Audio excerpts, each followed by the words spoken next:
Assalamualaikum warahmatullahi wabarakatuh. Perkenalkan, nama saya Haulongan dari SD Negeri 4 Terangun, calon guru penggerak Angkatan 6, Kabupaten Gayo Lues, Provinsi Aceh. Pada kesempatan ini, saya akan menyampaikan tugas 1.1 A8 tentang koneksi antar materi, kesimpulan, dan refleksi modul 1.1.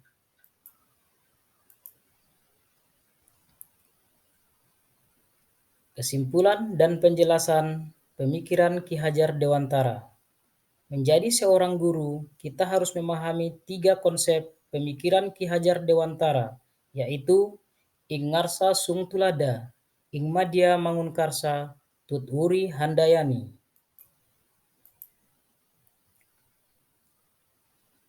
Ing Ngarsa Sung Tulada, maksudnya sebagai seorang guru, kita di depan sebagai tauladan atau contoh.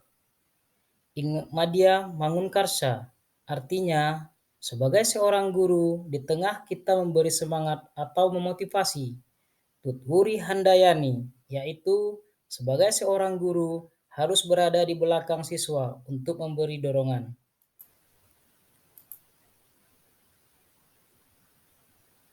6 inspirasi pembelajaran dari konsep pendidikan Ki Hajar Dewantara. 1. Menerapkan teori trikon, kontinu, konsentris, dan konvergen. 2. Menumbuhkan daya cipta, kognitif, daya rasa, afektif, dan daya karsa, psikomotor. 3. Metode sistem Among, yaitu pengajar sesuai asih, asah, dan asuh. 4. Membentuk pribadi yang mandiri. 5. Pendidikan harus relevan dengan kehidupan. 6. Pengembangan pendidikan selaras dengan nilai budaya.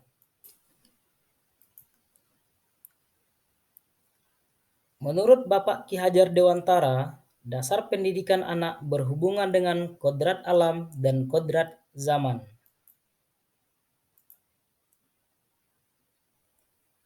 Kodrat alam artinya setiap anak memiliki sifat dan karakter dan kemampuan yang berbeda-beda.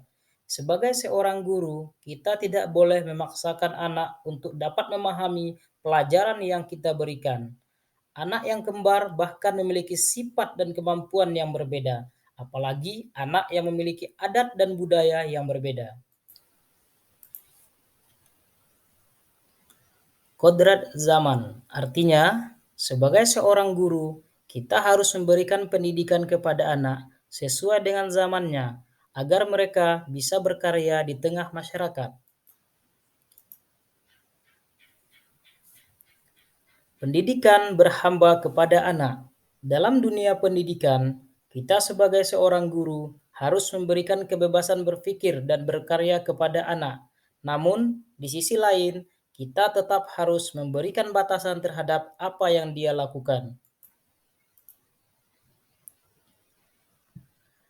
Refleksi dari pengetahuan dan pengalaman. Setelah mempelajari modul ini, saya menyadari bahwa banyak kesalahan yang selama ini saya lakukan, terutama dalam memahami kodrat dan sifat anak.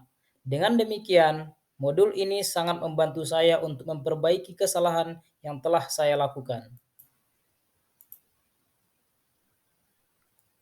Setelah ini, yang akan saya praktikkan di sekolah, saya akan menuntun anak ke arah yang dia inginkan. Misalnya, anak yang gemar berolahraga akan diarahkan ke cabang olahraga yang dia inginkan. Saya tidak akan memaksakan kehendak saya sendiri. Sekian dari saya, berizin. Terima kasih.